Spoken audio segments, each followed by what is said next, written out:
मित्रों, आइए अब हम अध्ययन में आगे बढ़ते हैं।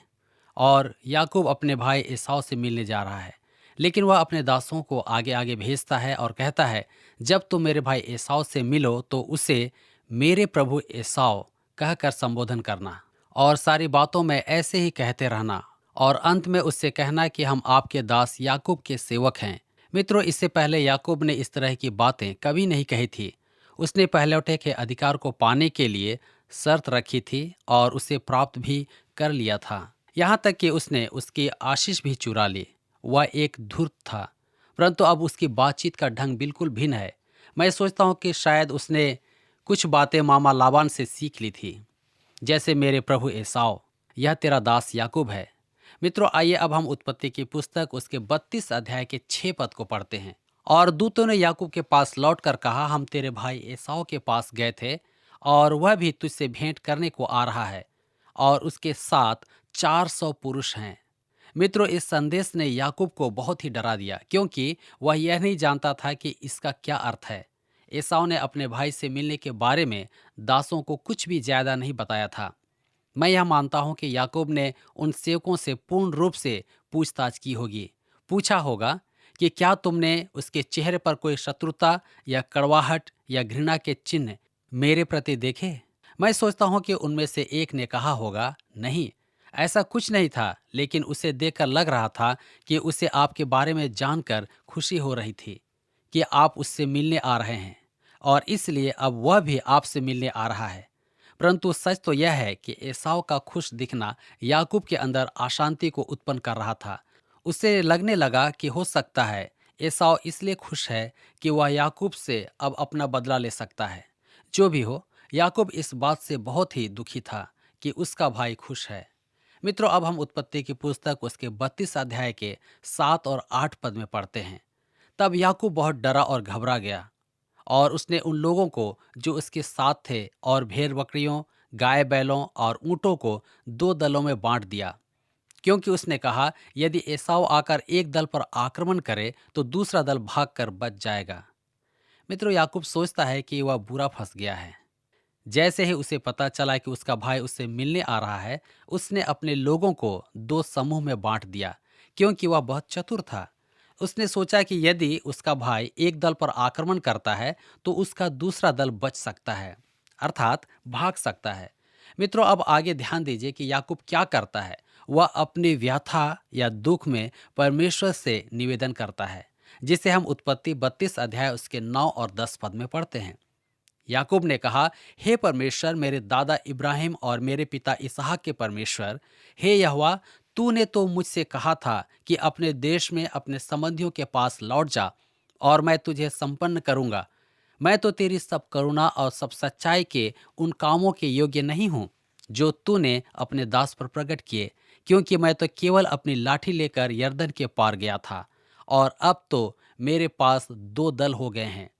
मित्रों, अब हम यहाँ पर देखते हैं कि याकूब परमेश्वर से निवेदन करते हुए पुकारता है, इस आधार पर कि वह उसके दादा इब्राहिम और उसके पिता इसहाक का परमेश्वर यहोवा है। अब मैं यहाँ पर याकूब के जीवन से कुछ नई बातों को ढूंढना आरंभ करता हूँ। यह पहली बार है जब मैं सुन रहा हूँ कि याकूब परमेश्वर से कहता है कि मैं आपकी थोड़ी सी दया के योग्य भी नहीं हूँ। यह पहली बार है जब वह इस बात को स्वीकार करता है कि वह परमेश्वर की दृष्टि में एक पापी है। मित्रों, क्या आप जानते हैं कि हमारे बीच में ऐसे बहुत से मसीही भाई बहनें हैं जो स्वीकार नहीं करते हैं कि वे पापी हैं। मैं एक व्यक्ति को जानता हूँ। जब मैं उसे बताता कि वह अभी भी एक पापी व्यक्ति है तो इस बात से वह चिढ़ता था, परंतु कुछ समय के पश्चात मुझे सब कुछ बताया और कहा कि उसने क्या क्या किया है।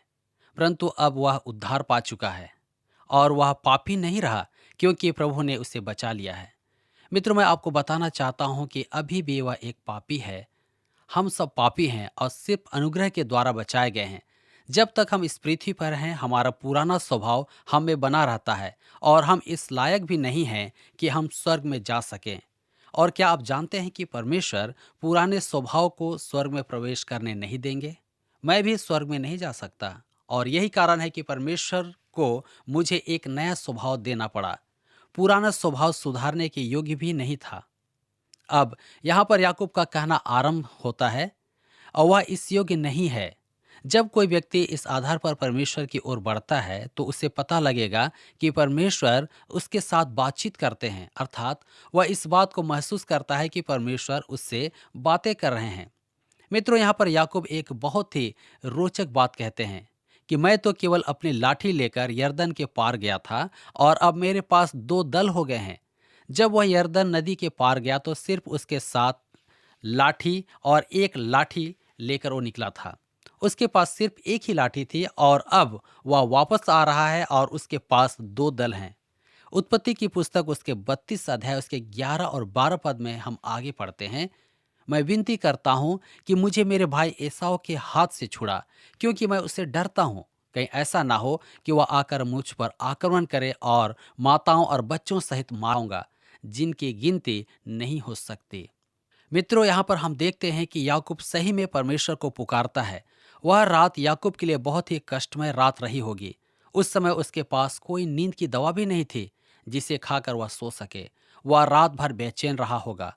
तब अगले दिन के लिए वह एक रणनीति तैयार करता है कि वह एसाव का सामना कैसे करेगा, जिसे हम उत्पत्ति उसके 32 अध्याय और उसके 13 से 15 पद में पाते हैं। अतः उसने रात वही बिताई और जो कुछ उसके पास था उसमें से उसने अपने भाई एसाव को भेंट देने के लिए चुन कर निकाला। 200 बकरियां, 20 बकरे, 200 भेड़े और 20 मेढ़े, दूध देने वाले 30 ऊँटनियां और उनके बच्चे, 40 गायें, 10 सांड, 20 गदहियां और 10 गधे।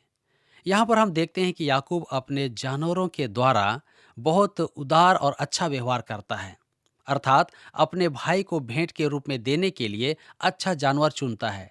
और आगे उत्पत्ति 32 अध्याय उसके 16 पद में हम पढ़ते हैं, उसने इन्हें अलग अलग झुंडों में करके अपने दासों को देकर भेजा और अपने दासों से कहा, मेरे आगे बढ़ जाओ और झुंडों के बीच में अंतर रखो।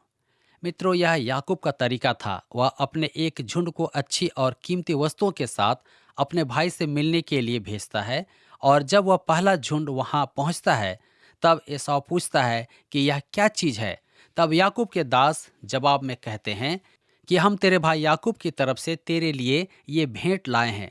तब एसाव उन दान को स्वीकार करके अपने भाई से मिलने के लिए निकल पड़ता है। फिर वह थोड़ी दूरी पर दूसरे झुंड या दल को मिलता है। तब सेवकों से पूछता है कि आप लोग कहाँ जा रहे हैं, और वे जवाब देते हैं, हम लोग एसाव से मिलने जा रहे हैं, इन भेंटों के साथ जो उसके भाई याकूब ने उसके लिए भेजी थी। और तब वह कहता है, मैं ही हूँ, अर्थात मैं ही एसाव हूँ। मित्रों, मेरा विश्वास कीजिए कि जहाँ याकूब और उसका परिवार है, वहाँ पहुँचते पहुँचते एसाव का हृदय पिघल जाएगा, वो कोमल हो जाएगा। याकूब ने परमेश्वर से प्रार्थना की और उसे स्मरण दिलाया कि तूने मुझसे कहा था कि अपने पिता के देश को लौट जा, और तूने मुझसे कहा था कि तू मेरी रक्षा करेगा। परंतु क्या याकूब ने परमेश्वर पर विश्वास किया?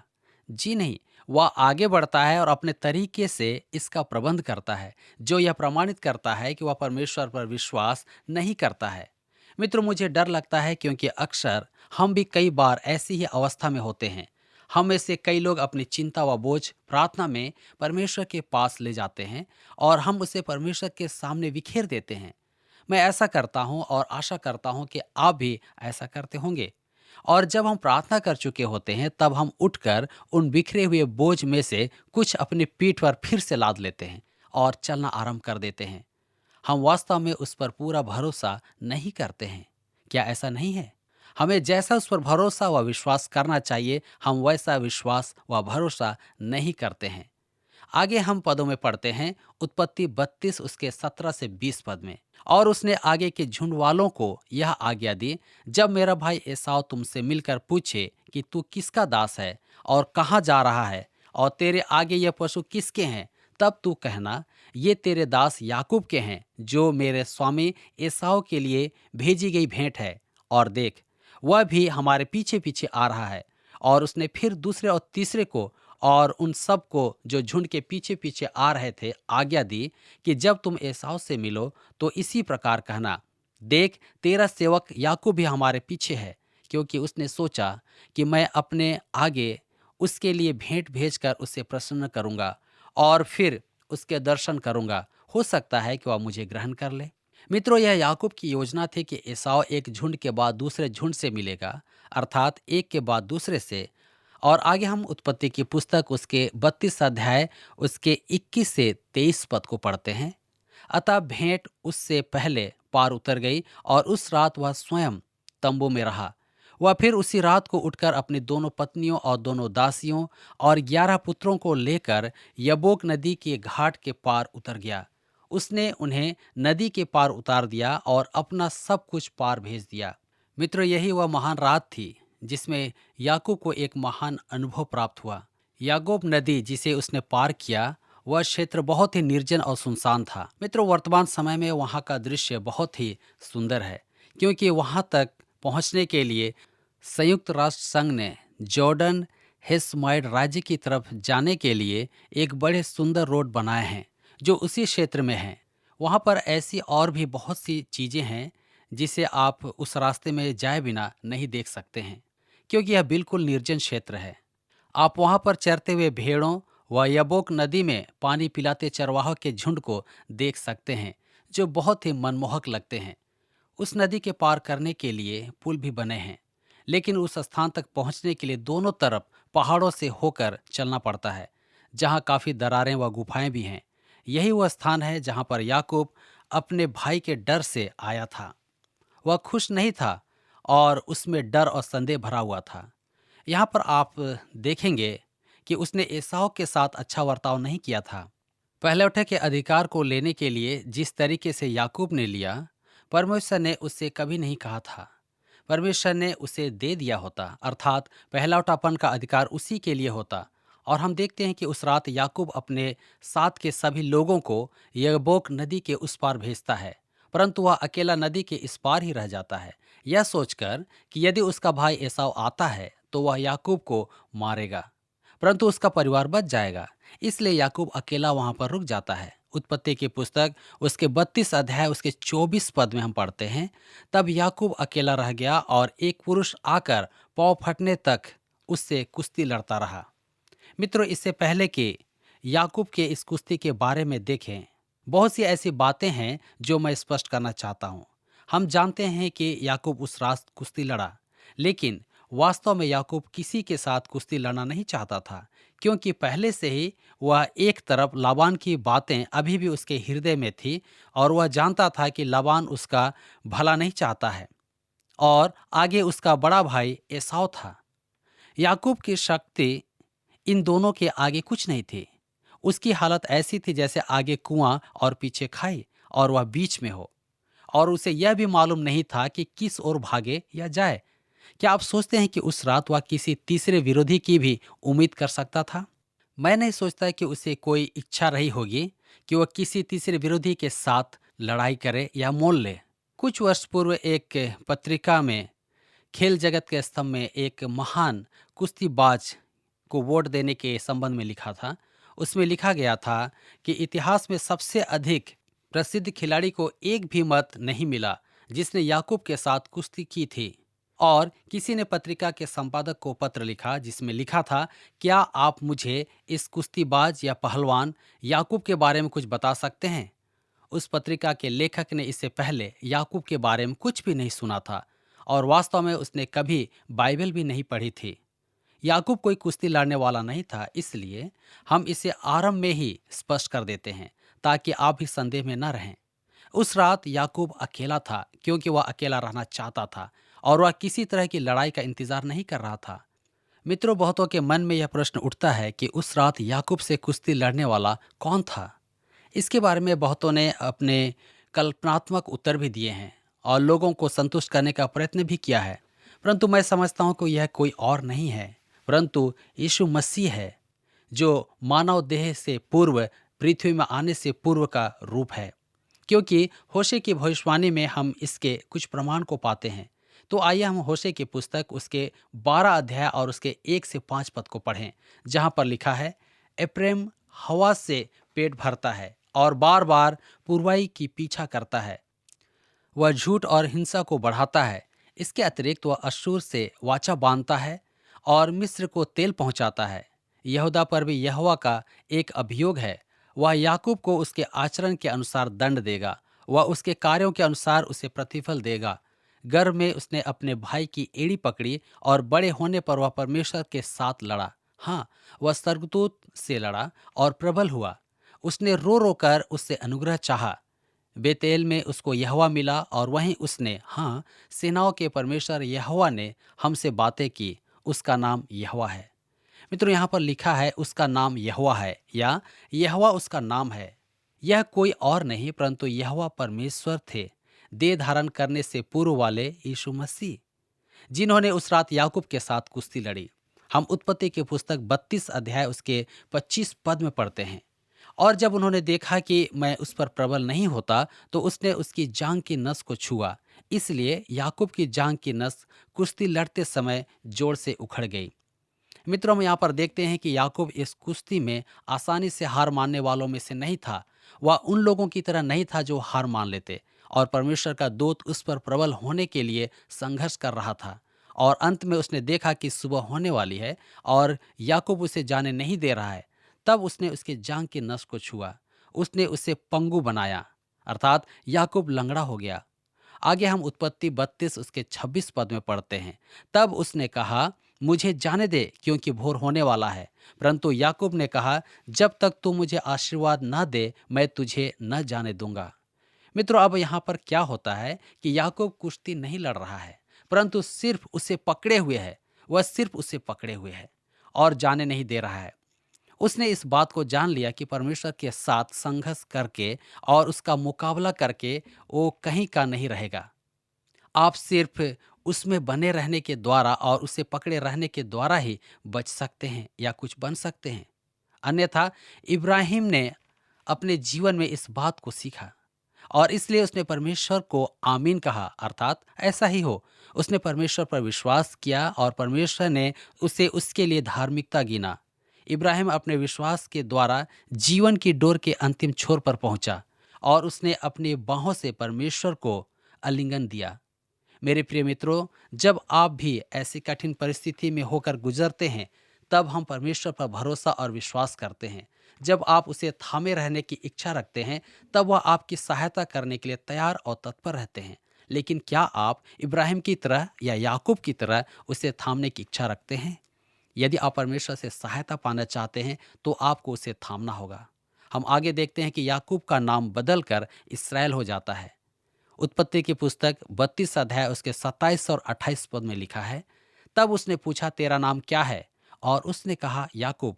तब उसने कहा, अब से तेरा नाम याकूब नहीं परंतु इसराइल होगा, क्योंकि तू परमेश्वर से और मनुष्यों से लड़कर प्रबल हुआ है। मित्रों, अब वह याकूब बिल्कुल नहीं रहा, वह जो अनधिकार ग्राही और धोखेबाज है, परंतु अब इसराइल है, वह जो परमेश्वर और मनुष्य के साथ लड़कर प्रबल हुआ है। अब हम इस व्यक्ति इसराइल के जीवन में एक नए स्वभाव को प्रकट होते देखेंगे, जो उसका बदला हुआ स्वभाव होगा। तो आइए हम उत्पत्ति 32 अध्याय उसके 29 और 30 पद को पढ़ें। तब याकूब ने उससे कहा, कृपा करके मुझे अपना नाम बता। परंतु उसने कहा, तू मेरा नाम क्यों पूछता है? फिर उसे वही आशीर्वाद दिया। इसलिए याकूब ने उस स्थान का नाम पनिएल रखा, क्योंकि उसने कहा, परमेश्वर को आमने सामने देखने पर भी मेरा प्राण बच गया। याकूब ने परमेश्वर के स्वर्गदूत अर्थात प्रभु यीशु मसीह के देह में इस पृथ्वी पर आने से पूर्व को देखा था। तब हम उत्पत्ति 32 अध्याय उसके 31 और 32 पद में पढ़ते हैं, पनिएल से उसके निकलते निकलते सूर्योदय हो गया और वह जांग से लंगड़ा रहा था। इसलिए इसराइली आज भी जांग को जोड़ने वाली कुल्हे की नस को नहीं खाते, क्योंकि उस पुरुष ने याकूब की जांग की जोड़ पर कुल्हे की नस को छुआ था। मित्रों, हम यहाँ पर देखते हैं कि याकूब को पाने के लिए परमेश्वर को उससे लंगड़ा करना पड़ा, परंतु उसने उसे प्राप्त कर लिया। याकूब पहले हारने को तैयार नहीं था, जो एक दुविधा का कारण बन गया था। परमेश्वर ने सोचा कि याकूब थोड़ी देर तक संघर्ष करेगा या पकड़े रहेगा, फिर छोड़ देगा, अर्थात हार मान लेगा। परमेश्वर उस पर विजय प्राप्त कर लेंगे। और अंत में उसने देखा कि वह याकूब पर प्रबल नहीं हो पा रहे हैं और याकूब भी अपना समर्पण नहीं कर रहा है। तब देखो कि परमेश्वर ने क्या किया। परमेश्वर अपनी अलौकिक शक्ति के साथ एक सेकंड में ही याकूब को निश्चित रूप से हरा व झुका सकते थे, परंतु वह उसकी इच्छा को झुकाना व हराना नहीं चाहते थे। याकूब उस छोटे बालक के समान था जिसे उसकी माँ ने एक कोने में बैठने के लिए कहा, लेकिन कुछ समय के बाद माँ ने कुछ आवाज़ सुनी और उसने बालक को बुला लिया। उसने पूछा, बेटे क्या तुम वहाँ कोने में बैठे थे? उसने उत्तर दिया, हाँ मैं बैठा तो था, परंतु दिल के अंदर मैं अभी भी खड़ा हूँ। जहाँ तक याकूब की बात है, उसके साथ भी कुछ ऐसा ही हुआ कि वह अपने अंदर खड़ा था और अपने को समर्पित करने के लिए तैयार नहीं था। मित्रों, यहाँ पर ध्यान दीजिए कि परमेश्वर याकूब के साथ किस प्रकार का बर्ताव करते हैं। वह याकूब के जांघ के नस को छूते हैं। सिर्फ परमेश्वर की एक अंगुली के छूने से ही याकूब असहाय हो गया। लेकिन आप यहाँ पर देखिए कि परमेश्वर उसके कंधे को नहीं झुका रहे। अब याकूब उसे थामे हुए है। तब दूत कहता है कि मुझे जाने दे, और याकूब उससे कहता है कि नहीं, मुझे तेरा आशीर्वाद चाहिए। अब यहाँ पर वह परमेश्वर को थामे हुए है और अब वह संघर्ष और प्रयत्न करना खत्म हो चुका है। और अब यहाँ से याकूब आत्मिक जीवन प्रदर्शित करने जा रहा है जो परमेश्वर पर आश्रित है। मित्रों, आप यह परिवर्तन थोड़े समय की सूचना के अंतर्गत ही देख पाएंगे। मनोवैज्ञानिक विशेषज्ञों का कहना है कि हमारे स्नायु तंत्र में कुछ स्नायु जुड़े हुए हैं जिनके कारण हम कुछ क्रियाओं की आदत से मजबूर हो जाते हैं। हम आदतों में रहने वाली सृष्टि हैं। यह व्यक्ति भी कई बार अपनी पुरानी आदतों में बहुत सी बार गिरता है, परंतु अब हम इस व्यक्ति में कुछ नई बातों को देखना आरंभ करेंगे। इससे पहले कि हम उसके बारे में अच्छी तरह जानें, तब तक हम पाएंगे कि वह परमेश्वर का एक अच्छा भक्त बन गया है। मित्रों, हमने उससे पहले उसके घर में और फिर हरान में देखा था, जहां पर वह एक सांसारिक व्यक्ति था। यहाँ पर पनियल में यब्बोक नदी के किनारे हम उसे लड़ते हुए पाते हैं। इसके बाद और मिस्र देश में जाने तक हम उसे एक विश्वासी व्यक्ति के रूप में देखते हैं। हम उसके जीवन के 3 चरणों को देखते हैं। पहला, वह एक सांसारिक व्यक्ति। उसके बाद दूसरा, वह व्यक्ति जो लड़ और संघर्ष कर रहा है। और तब तीसरा और अंतिम, एक विश्वासी व्यक्ति। मित्रों, नए नियम में एक दूसरा जवान व्यक्ति है जो याकूब का पुत्र है, जिसका नाम तारसस का शाऊल। वह रोमियो की पत्री के 7वें अध्याय में अपने संघर्ष के बारे में कहता है कि उसके जीवन में 3 भाग हैं। जब उसका जीवन परिवर्तन हुआ तो उसने सोचा कि अब वह एक अच्छा मसीही जीवन जी सकेगा। वहीं पर उसने गलती की। बहुत मसीह सोचते हैं कि वे अब अच्छा जीवन जिएंगे। उसने सोचा कि यह आसान काम है, लेकिन यही उसका कठिन भाग था और यहीं पर पौलुस को भी समस्या हुई। रोमियो की पत्री 7 अध्याय उसके 19 पद में लिखा है, क्योंकि जिस भलाई की मैं इच्छा करता हूँ वह तो नहीं कर पाता, परंतु जिस बुराई की इच्छा नहीं करता वही करता रहता हूँ।